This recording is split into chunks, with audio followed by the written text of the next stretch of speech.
irmãos, vamos voltar ao nosso estudo.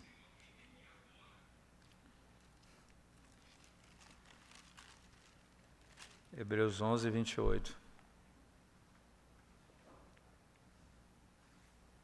Diz assim a palavra de Deus, irmãos.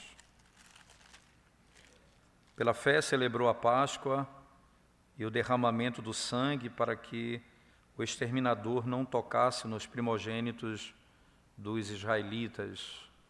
Para que não tocasse nos primogênitos dos israelitas.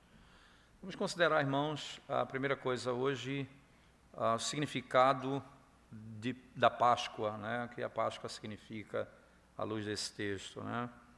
Veja, o Cordeiro Pascal, irmãos, era um sinal claro de Cristo, o verdadeiro Cordeiro de Deus. João Batista, quando viu a Cristo, disse: este é o Cordeiro de Deus que tira o pecado do mundo, não é? Então, algumas observações podem ser feitas a partir dessa verdade, olhando para o texto de Êxodo e de Hebreus particularmente. Primeiro, vamos dar uma olhada no Cordeiro, um termo usado no texto, né? Veja, a Páscoa ela deveria ser, ou melhor, podemos chamar assim, não é? A Páscoa era o cordeiro de um ano que deveria ser imolado.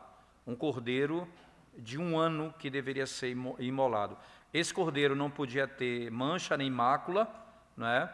Não havia nele nenhuma marca que pudesse demonstrar falha ou imperfeição, melhor dizendo, não é? Então, o que significa isso? Significa para nós que Cristo era e é o Cordeiro de Deus imaculado, sem mancha e sem mácula, como o texto escreve. A primeira carta de Pedro, irmãos, no capítulo 1, verso 19, Pedro diz assim: sabendo que não foi mediante coisas corruptíveis, como prata, ouro, que fostes resgatados do vosso fútil procedimento que vossos pais vos legaram. Aí o verso 18, o verso 19, mas pelo precioso sangue, como de cordeiro, sem defeito e sem mácula, o sangue de Cristo. Então, essa é uma declaração direta. O cordeiro de um ano sem mácula apontava para o cordeiro que é Jesus Cristo, Filho de Deus, que seria morto sem pecado algum. O segundo ponto que nos chama a atenção na descrição da Páscoa, irmãos, é que o Cordeiro Pascal, quando ele foi morto, ele deveria ser morto, né? E ele era morto e comido, não é? Nenhum osso desse cordeiro poderia ser quebrado, não é? Não poderia ser quebrado, nenhum osso do cordeiro poderia ser quebrado.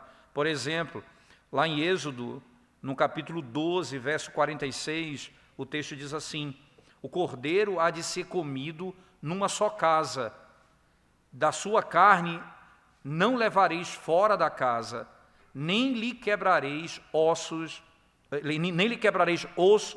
nenhum. Então era uma ordenança direta, não poderia quebrar nenhum osso do cordeiro. E significa literalmente, irmãos, Cristo, quando ele foi crucificado, nenhum dos seus ossos também foram quebrados.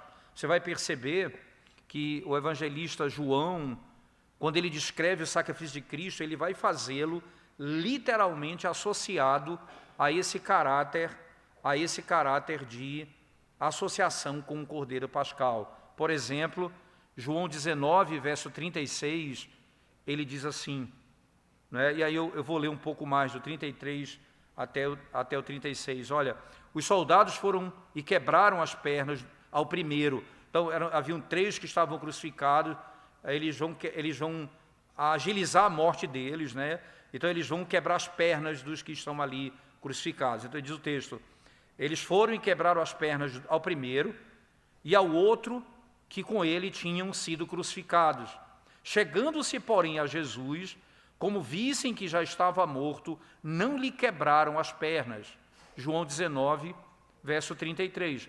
Vendo que ele estava morto, não lhes quebraram as pernas. E aí o verso seguinte diz, veja só, irmãos, ele diz assim, mas um dos soldados lhe abriu o lado com uma lança e logo saiu sangue e água. Aquele que isto viu testificou, sendo verdadeiro o seu testemunho, e ele sabe o que diz, e que diz a verdade, para que também vós creiais. E isto aconteceu para se cumprir a Escritura: nenhum dos seus ossos será quebrado. E aí ele cita literalmente o texto dos Salmos e de Êxodo, no capítulo 12. Então, o Cordeiro Pascal, os ossos não quebrados, também apontam para Jesus Cristo, o Cordeiro de Deus. Terceiro, a gente pode ir ainda um pouco mais, irmãos, o Cordeiro Pascal deveria ser comido com ervas amargas. Ervas amargas. Isso, em Êxodo 12, verso 8, você encontra essa declaração: naquela noite comerão a carne assada no fogo, com pão asmos e ervas amargas a comerão. Então, eles deveriam fazer com ervas amargas, significando que nenhum homem pode chegar a sentir a doçura do sangue de Cristo até que ele tenha o seu coração cheio da amargura dos seus pecados cometidos. Assim como você vai encontrar no caso de Ana, na sua oração, ela descreve essas palavras, dizendo: respondeu Ana: não, Senhor meu, eu sou mulher atribulada de espírito, não bebi nem vinho nem bebida forte, porém venho derramando a minha alma perante o Senhor. Eu sou uma mulher atribulada, angustiada. Veja, o significado, literalmente, irmãos, disso é que, veja, nós não podemos simplesmente aqui imaginar ou fazer conjecturas, não é? Mas o Espírito Santo claramente nos ensina aqui que nós devemos remover todo o velho, o fermento de doutrinas corruptas do nosso coração, certo? E o fermento do pecado e da impiedade das nossas vidas, se nós professamos comunhão com Cristo. Se nós professamos que pertencemos a Cristo, nós devemos remover todas essas coisas da nossa própria alma, né? Esse é um ponto digno de ser notado no texto em tela. E por último, antes de caminharmos um pouco mais, cada pessoa que recebia a Páscoa, irmãos, cada pessoa que recebia a Páscoa, ela, ao fazê-la, certo, ela tinha que fazer com apressado, podemos dizer assim. Havia uma pressa em praticar aquilo. O texto de Êxodo, no capítulo 12, verso 11, o texto diz assim: desta maneira o comereis, lombos cingidos, diz o texto, lombos cingidos e sandálias nos pés e cajado nas mãos, comê-los-eis à pressa. É a Páscoa do Senhor.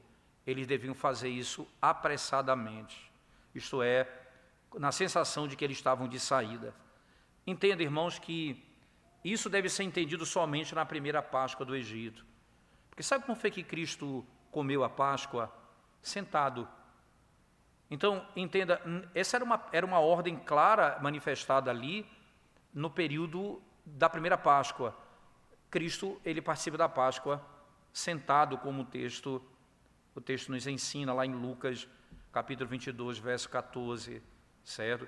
Agora, nessa cerimônia, que era a primeira Páscoa, que significava muita coisa, podemos dizer assim, nós podemos perceber aqui os benefícios oferecidos pelo próprio Cristo a nós, né? Nós devemos sempre ter isso na nossa mente. Aqui, o que Cristo fez pela igreja, o que Cristo fez pelo seu povo. Entenda isso da seguinte maneira, irmãos. Entenda isso da seguinte maneira. Nós devemos ser e claramente ter essa mente de sempre estar pronto para deixar o mundo, estar preparado para sair na medida que Deus nos chama para fora desse mundo. Isso é, nós devemos apressadamente ouvir. Quando o Senhor nos chama, nós devemos ouvir e sair. Então, quando nós participamos da Páscoa, da ceia do Senhor, o chamado para abandonar o pecado deve ser ouvido imediatamente.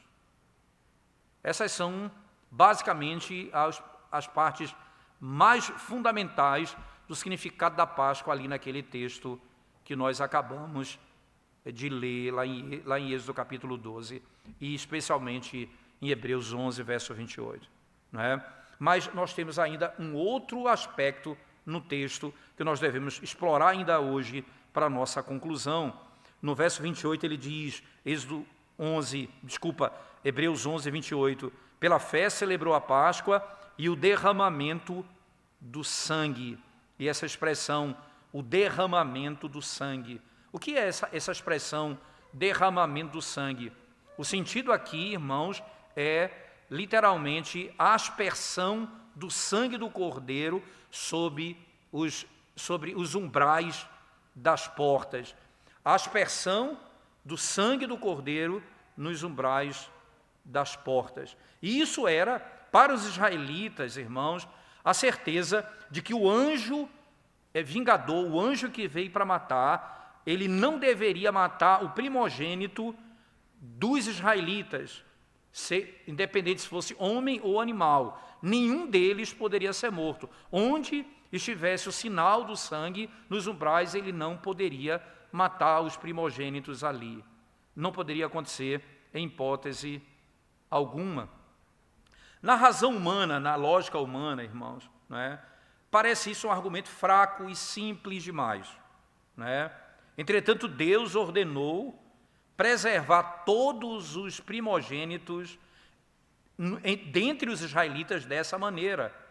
E é dessa maneira, irmãos, que o Senhor lida normalmente com o seu povo. O seu povo, através da fraqueza dos meios, pode ser trazido ao conhecimento de Deus como seu protetor e defensor, como nós podemos ver no texto. Ora, quando os israelitas foram picados, mordidos pelas serpentes abrasadoras que saíram das rochas, o homem poderia pensar o seguinte, qual a melhor maneira de cuidar dessas pessoas? Nós vamos pegar um cirurgião, um médico talentoso que possa livrá-los das mordidas das serpentes. Mas o Senhor ordenou somente uma coisa, que fizesse uma serpente de bronze, que deveria ser levantada no arraial, quem olhasse para ela seria curada. Um meio fraco, aparentemente, entretanto o Senhor usou esse meio, certo? Porque a glória seria dada a Ele, e o louvor seria entregue a Deus, somente a Deus. E você imagina como isso é tão importante na própria revelação da Escritura, não é? Meios fracos, como poderiam parecer, o Senhor usou para o propósito que Ele mesmo determinou. Mas o segundo aspecto, quanto à aspersão do sangue, irmãos, nos umbrais das portas, das casas, não é? Também nos ajuda a entender, literalmente, que a aspersão do sangue de Cristo sobre as portas dos nossos corações trariam purificação e livramento também. Por exemplo, 1 Pedro, no capítulo 1, verso 3, Pedro diz assim, através da obediência e da aspersão do sangue de Cristo. Veja, através da obediência e da aspersão do sangue de Cristo. Lembre-se, Davi, irmãos, quando ele disse, lava-me, isto é, literalmente, que o Senhor venha aspergir com isopo, lavar-me dessa maneira, para que eu possa ser limpo. Davi sabia que o sangue de animais não poderia tirar pecado. Entretanto, não tenha dúvida disso. Pela fé salvadora, ele tinha um olhar no sangue de Cristo, nesses termos legais. Ele não poderia simplesmente olhar para o sangue do animal que o purificaria e acreditar que ele poderia purificar o seu coração, não. Mas ele olhava para Cristo, para onde apontava literalmente aquela realidade. Outro aspecto que nos chama a atenção, irmãos, ainda, é que nós somos ensinados com essa verdade, certo? De que, como os israelitas, com suas mãos físicas, certo? Eles aspergiram sangue do Cordeiro Pascal sobre os umbrais das suas portas. E por sua fé, e é importante, pela mão da fé, cada um de nós deve aspergir o sangue de Cristo sobre os nossos próprios corações. Para quê, irmãos? Para que nós possamos, no sentido geral, crer que Cristo é o nosso Salvador e o nosso Redentor. Mas de modo particular, que Ele é o Redentor nosso e que os méritos da morte de Cristo e os benefícios do seu sangue são nossos. Então, não é apenas crer que o sangue vai ser colocado ali, mas que aquilo ali foi feito para mim, por mim. Os méritos do sacrifício são meus, foi-me concedido. Os benefícios da obra me foram dados. Eu posso olhar dessa maneira. Quando o sangue é colocado ali, ele não é meramente dizer o sangue do Cordeiro vai me livrar da morte, mas é pensar que o sacrifício do Cordeiro trouxe benefícios para mim, me concedeu a salvação e a própria proteção, literalmente. Alguma objeção pode ser levantada, irmãos, alguém pode levantar alguma objeção dizendo o seguinte, veja, se isso é assim, então tudo está bem, tudo está tranquilo, porque eu creio nisso, eu creio que o sangue de Cristo me purifica de todo o pecado, eu creio que o sangue de Cristo, a obra que Ele fez, os méritos deles me foram concedidos, então a minha vida está salva. Agora, veja que coisa interessante, irmãos. Alguém pode dizer, eu estou bem, porque creio em todas essas coisas. Mas vamos pensar o seguinte, irmãos. Muitos se enganam, pensando que eles têm fé, quando certamente eles não têm. Como é que eu sei? Olhe para a maneira como vivem. Veja o coração deles pela vida que eles levam. As nossas palavras serão corroboradas ou não pelos nossos atos, pela nossa maneira de viver. Não há como separar essas duas coisas em hipótese alguma, não é? Facilmente aparentará, irmãos, que quando olhamos para a prática de vida, que a pessoa não tem outra coisa senão ignorância e presunção no pecado e segurança no próprio pecado. Muitos de nós nos tornamos enganadores das nossas próprias almas, porque depois do aspergir, depois da aspersão, segue a santificação. Nós abandonamos as obras mortas para vivermos em novidade de vida. Para que nós que vivíamos no pecado, irmãos, pudéssemos agora andar em santidade. As pessoas que não vivem assim, dizem professar uma fé, mas vivem como ímpios nesse mundo, elas estão enganando a si mesmas. Estão enganando a si mesmas. Porque se o coração do homem, tendo sido ele aspergido com o sangue de Cristo pela fé, se ele recebeu isso de fato, isso vai mudar a sua vida. Isso vai mudar a sua consciência e vai fazer dele uma nova criatura. O sangue de Cristo, ele é um sangue purificador que lava e purifica as nossas almas. É interessante que Pedro, quando descreve a conversão dos gentios lá num texto de Atos, no capítulo 15, ele usa essa expressão, ele diz, pela fé eles foram purificados. Veja, a fé, ela tem o poder de purificar o indivíduo. Pela fé eles foram purificados. Ora, eu fui lá, o sangue do Cordeiro que me purifica de todo pecado. Pela fé eu sou purificado. Como é que eu posso dizer que eu creio em Cristo e vivo na impureza, na iniquidade, longe da própria verdade no Senhor, não é? Como posso dizer isso se não o conheço? Somente o sangue de Cristo tem poder para isso. Lá em Hebreus 9, 14 o autor diz assim: muito mais o sangue de Cristo, que pelo Espírito eterno a si mesmo se ofereceu, sem mácula a Deus, purificará nossa consciência de obras mortas para servirmos ao Deus vivo. O sangue de Cristo purificará a nossa consciência para servirmos ao Deus vivo. E esse aqui é um elemento interessante, de novo, o sangue do Cordeiro associado à Páscoa, que tem esse elemento de libertação, trará um fruto. Que fruto é, irmãos? Nós serviremos a Deus, nós viveremos para Deus. Esse é um ponto crucial aqui no texto. Então, segue-se, irmãos, que o fim dessas ações acontecem nas palavras que terminam o versículo.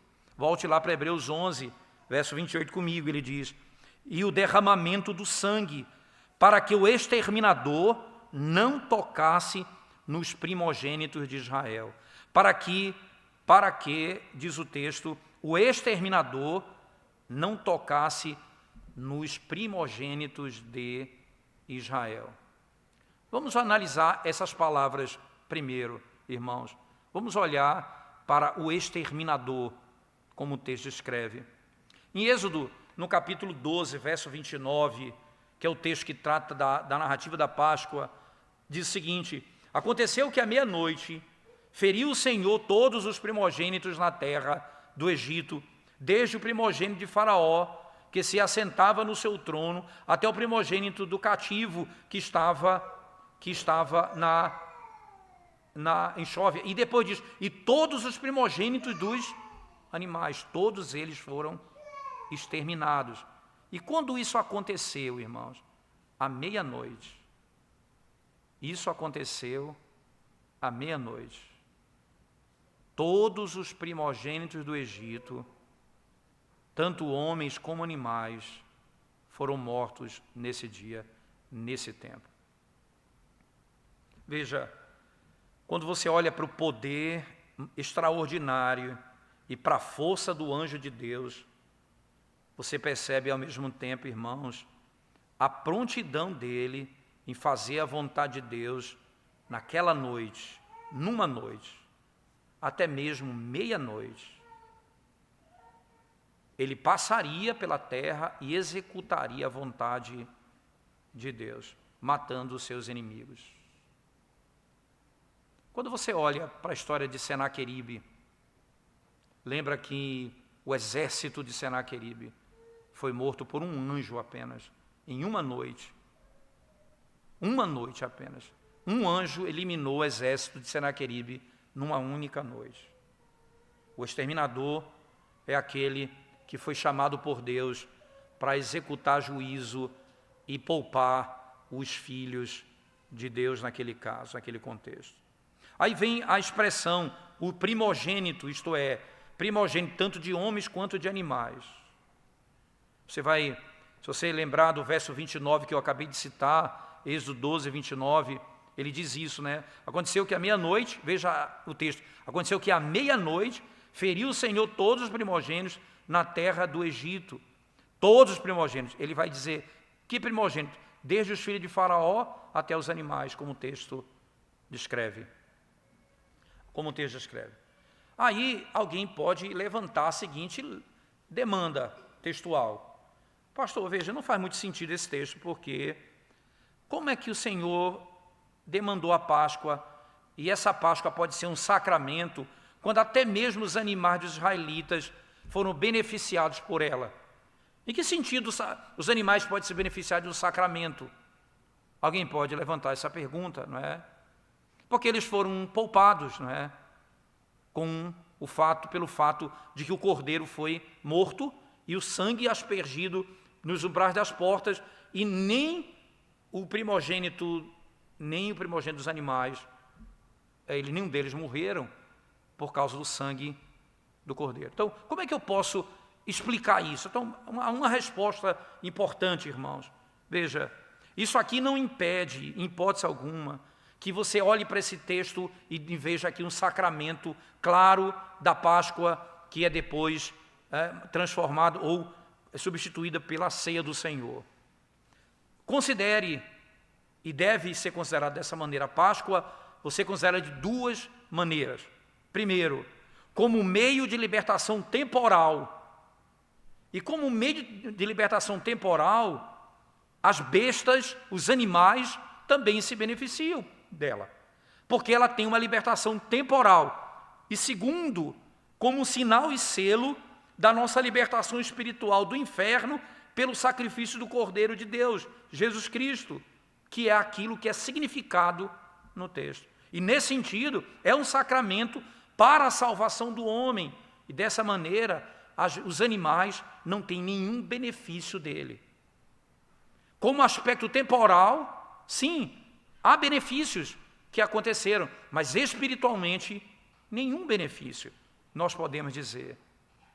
Lembre-se, a água que fluía da rocha no deserto, lá em 1 Coríntios, capítulo 10, era um sacramento. E os animais bebiam dessa água. Mas, entretanto, irmãos, eles não participavam do sacramento do Senhor. Porque a água ela tem que ser vista de duas maneiras. Primeira, como um meio que mata a sede, e, consequentemente, como um benefício externo para a preservação da vida e da criatura, e assim os animais se beneficiam dessa água, mas considere como sinal e selo da água da vida, e assim os animais não têm nenhum benefício dele, somente aqueles que creem têm o benefício. Ora, Jesus diz, eu sou a água, Jesus diz, eu sou o pão que veio do céu. E a água qualquer um pode beber, mas de Cristo, somente os que creem podem beber. Logo, no mesmo princípio, a Páscoa tem aspecto temporal e aspecto espiritual e eterno. E nesse caráter espiritual é que nós podemos perceber a distinção da Páscoa, como o texto claramente aqui nos ensina, não é? Como o texto nos ensina. Segue-se ainda, irmãos, o que é que ia acontecer no final do verso 28? Ele diz assim, para que o exterminador não tocasse nos primogênitos dos israelitas. Não tocasse nos primogênitos dos israelitas. Aqui, irmãos, é o uso e o fim de ambas as ações anteriores, né?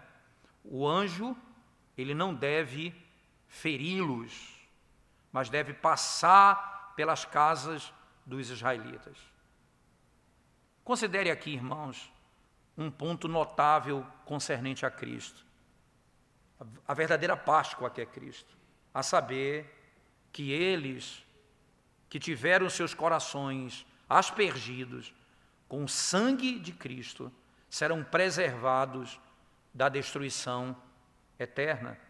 E não apenas isso, irmãos, mas também eles terão, e aqui é um ponto interessante, né? Por meio dele, eles terão libertação de todos os julgamentos temporais nessa vida. Todos os julgamentos temporais nessa vida. Na medida em que esses julgamentos temporais, eles são maldição para eles. Vou repetir, é a nossa libertação literalmente, nós que fomos lavados com o sangue do Cordeiro, nós seremos preservados da destruição eterna, não apenas isso, mas também da libertação de todos os juízos temporais nessa vida, na medida em que as maldições desse juízo já não estão mais sobre nós. Não serão mais sobre nós. O texto de Ezequiel, no capítulo 9, verso 4, o profeta diz assim, passa pelo meio da cidade, pelo meio de Jerusalém, e marca com um sinal a testa dos homens que suspiram e gemem por causa de todas as abominações que se cometem no meio dela. Marca quem são esses que sofrem, não é, que gemem, que suspiram por causa das abominações que são cometidas no meio dela. E aí você vai ver, antes que a destruição chegasse na cidade dos judeus, o anjo do Senhor veio e marcou aqueles indivíduos que não seriam destruídos. Você tem, por exemplo, a história impressionante do Salmo 32, da confissão de pecados de Davi. Salmo 32, no verso 6, ele diz: sendo assim, todo homem piedoso te fará súplicas em tempo de poder encontrar-te. Com efeito, quando transbordarem muitas águas, não o atingirão. Quando transbordarem muitas águas, não o atingirão. Isso é um ponto de grande uso para nós. E nós devemos considerar isso, irmãos, literalmente. Mas alguém poderia levantar uma objeção. Disse: pastor, veja, muitos filhos queridos de Deus são mortos, arrancados em julgamentos comuns, que vieram nesse mundo. Como pode o sangue de Cristo me livrar do juízo eterno e temporal, se muitos crentes são levados em julgamentos temporais no nosso mundo, na nossa época? Como pode ser isso, irmãos? E aí eu preciso analisar com vocês um pouquinho, preciso da sua paciência para você entender isso com mais detalhe. Primeiro, veja só, irmãos, é verdade que isso acontece. Entretanto, os crentes, em nenhum momento, eles são feridos, nunca jamais, eles são feridos pelo julgamento de Deus e pela aflição, da maneira como os ímpios são. Vou repetir: os que foram lavados pelo sangue do Cordeiro nunca serão afetados como os ímpios são. Sabe por quê? Porque a aflição é santificada para eles, porque os seus corações foram aspergidos com o sangue de Cristo. A aflição, o que é que foi tirado da aflição? A maldição do juízo. A aflição e o julgamento contra o crente não vem com a maldição, porque o sangue do Cordeiro foi derramado sobre nós. Já não há mais maldição nesse sofrimento. E por aqueles irmãos que Deus conhece, sabe que pertence a Ele, eles são libertos de julgamentos gerais e preservados para a glória e para o uso da igreja em momentos determinados para a glória de Deus. Ele pode fazê-lo. Alguns vão morrer, outros serão preservados para o propósito da igreja na terra. Mas nenhum nem outro são julgados como aqueles que não foram lavados pelo sangue do Cordeiro, são julgados, porque a maldição do sofrimento já não está sobre nós. Escute as palavras do profeta Isaías: ele levou sobre si as nossas enfermidades. O que significa isso? Que não há maldição, porque o sofrimento e a morte é maldição. Por que a morte já não é mais um problema técnico para nós, irmãos? Porque a morte é condenação do pecado. O salário do pecado é a morte. Se Cristo perdoa os nossos pecados, a nossa morte já não é mais maldição sobre nós. Ela não tem mais o poder de maldição, assim como qualquer outro sofrimento que possa abater um crente em qualquer época da sua própria vida, né? O anjo destruiu o primogênito no Egito, homens e animais, né? Ele fez isso, destruindo os corpos e matando-os completamente. Que eles sofreram a punição por conta dos seus próprios pecados. E aqui muitas pessoas vão ter dificuldade em dizer assim, não é? Literalmente, eu nunca tinha interpretado esse texto como William Perkins interpreta. Se visitar lá a exposição de 1 Coríntios, eu interpreto ali naquele contexto o texto que diz lá, entrega o corpo dele ao diabo a Satanás, para que a alma seja salva no último dia, ele vai entender, ele não interpreta ali o corpo como sendo o corpo físico. A interpretação dele é que na realidade é a carne, ele vai ser esmagado na carne, ele vai ser punido para que seja mortificado a sua carne, é o que ele vai dizer no texto.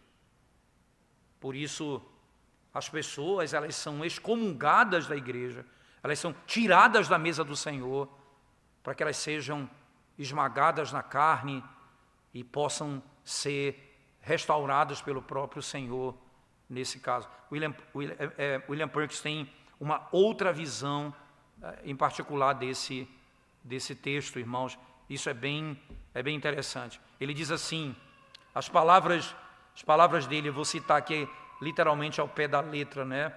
Ele diz assim, entregue-o a Satanás, ele cita o apóstolo Paulo, entregue-o a Satanás para a destruição da carne, isto é, para a destruição de sua corrupção natural e do corpo do pecado. E do corpo do pecado. E ele diz para que a alma seja salva no último dia. E deixa eu concluir aqui, irmãos, rapidamente, né? Então, 2 pontos últimos a gente pode colocar rapidamente. Primeiro, o primogênito do Egito, os primogênitos são destruídos, tanto homens quanto animais, né? O que o Senhor faz literalmente aqui? O Senhor vai puni-los de acordo com aquilo que é o pecado deles. Preste atenção nesse detalhe tão importante, irmãos, tão importante. Os filhos deles foram mortos. Lembra que quando Deus chama Moisés para falar com Faraó, logo no capítulo 4 do livro de Êxodo, ele diz assim, palavra do Senhor, ele diz assim, Israel é meu filho, o meu primogênito. Perceba que o nosso pecado, muitas vezes, é a nossa punição. Faraó se levantou contra os primogênitos de Israel, ou Israel como seu primogênito, e eles tiveram seus filhos, os primogênitos, mortos ali. Deus frequentemente pune o ímpio da mesma maneira, com seus próprios pecados. Isso é verdade até mesmo dos homens de Deus, irmãos, quando eles cometem pecados nessa vida. A mesma injúria que Davi cometeu contra Urias foi feito contra ele pelo seu próprio filho, Absalão. 2 Samuel, capítulo 10, verso 10 a 11, e capítulo 16, verso 22. O mesmo pecado que ele cometeu contra Urias, o filho comete contra ele posteriormente. Deus lida com os nossos julgamentos de acordo com a natureza dos nossos pecados. Nosso Senhor Jesus Cristo nos ensinou, dizendo, não julgueis, para que não sejais julgados. Para que não sejais julgados. Quando nós nos entregamos, irmãos, à fofoca, nós nos entregamos a todo tipo de prática de pecado nessas áreas, podemos dizer assim, a calúnia, a injúria, quando nos entregamos a isso, né? Pelo justo julgamento de Deus, em sua maior parte, o mesmo feito a si mesmos por outros, de modo que os homens são frequentemente punidos em seus próprios pecados. Aquilo que fazemos, muitas vezes é aquilo que sofremos, como parte do que o próprio Deus ordena na sua própria palavra. O Senhor tem uma casa cheia de juízos, local onde Ele desce sua ira sobre os homens. Ele pode punir os homens como Ele quiser, como lhe apraz. Mas frequentemente ele observa essa ordem, irmãos. Ele vai punir os homens pelos seus próprios pecados. E capturar, aprisionar, Provérbios vai dizer isso, eles cavam um buraco e caem nele, eles armam uma armadilha e eles mesmos caem nela. Eles mesmos caem nela. É por isso que quando você vê alguém lhe fazer mal, ao invés de você simplesmente pensar assim, eu vou deixar para que ele se destrua, você deve tentar ajudar a pessoa. Mas você sabe que se essa pessoa não se arrepender, uma das coisas ordinárias que Deus vai fazer é fazê-lo passar pela mesma coisa que ele fez com que os outros sofressem naquela área. Esse é um princípio muito claro na Escritura Sagrada, irmãos. Isso deve ser um motivo para que nós olhemos para nós mesmos e ter cuidado contra todo o pecado na segunda tábua da lei. Todo cuidado, em todas essas esferas, na nossa relação com os outros. Quando o nosso prazer é a desonra de Deus, irmãos, nós vamos sofrer o julgamento dele e a correção dele como ele requer.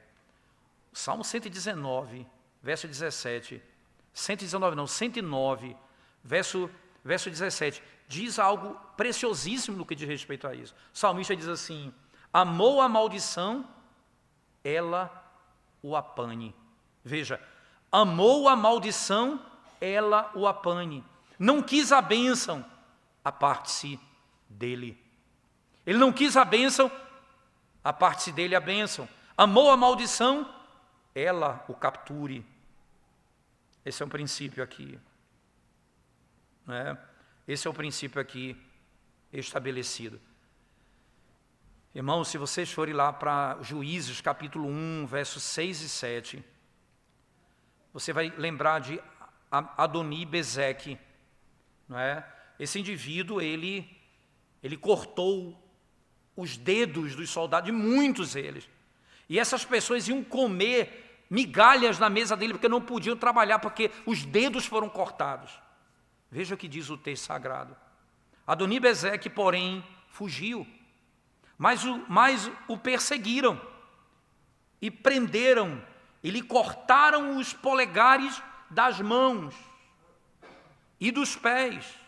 Vê que coisa, cortaram os polegares das mãos e dos pés. Então disse Adoni-Bezeque, 70 reis a quem haviam sido cortados os polegares das mãos e dos pés, apanhavam migalhas debaixo da minha mesa. 70 reis a quem eu havia feito isso, eles iam comer migalhas na minha mesa. Aí ele diz assim, assim como eu fiz, assim Deus me pagou, diz o verso 7. Assim como eu fiz, assim Deus me pagou. Levaram a Jerusalém e ele morreu ali. E ele morreu ali. Você imagina, irmãos, como que isso deve chamar nossa atenção, porque os primogênitos, isso tem a ver com um tipo de pecado cometido pelo próprio Faraó. E por último, dessa última sessão, o destruidor ou exterminador matou os primogênitos do Egito. Isso marca um julgamento, um tipo de estranho de julgamento divino. O rei Faraó e seu povo pecaram porque eles não permitiram que Israel saísse. Mas a punição dos seus pecados é derramada sobre seus filhos e sobre seus animais. Que coisa! Caiu sobre seus filhos e sobre seus animais. 2 Samuel, no capítulo 12, verso 14, que é a história de Davi que cometeu o adultério, ele diz, mas posto que com isto deste motivo a que blasfemassem os inimigos do Senhor, também o filho que te nasceu morrerá. Porque você blasfemou com o que você fez, o filho morrerá. quando ele pegou, irmãos, e fez o censo do povo, não é? A praga caiu sobre eles, como diz lá em 2 Samuel 24. Não seja muito curioso, irmãos, tentando entender a razão do julgamento de Deus. Porque Ele não precisa da razão das suas ações. Entretanto, nós podemos saber que há equidade em todos os atos de Deus. Considere os reinos, considere as sociedades, considere as cidades, considere as famílias, todas como se fosse um corpo. Cada cidade é um corpo. E, ao mesmo tempo, pessoas particulares, elas são membros desse corpo. Agora, olhe para um corpo natural. Olhe para o corpo natural. Seja ele civil ou político, não importa. Frequentemente, num corpo natural, quando você tem uma dor de estômago, a sua cabeça dói. Quando você tem um dedo que está com infecção, você vai ter dor de cabeça, você pode ter febre. Você tem uma dor de estômago e a cabeça dói. Percebe a sabedoria de Deus em fazer as coisas, em conectar todas essas coisas, irmãos. Preste atenção, porque a ofensa da língua pode ser punido com chicotadas nas costas. A ofensa da língua pode ser punida com chicotada nas costas. O pecado de um príncipe, de um rei, de um governador, são reais. E quem sofre? O povo. O governo rouba, o governo pratica injustiça. Quem sofre? O povo.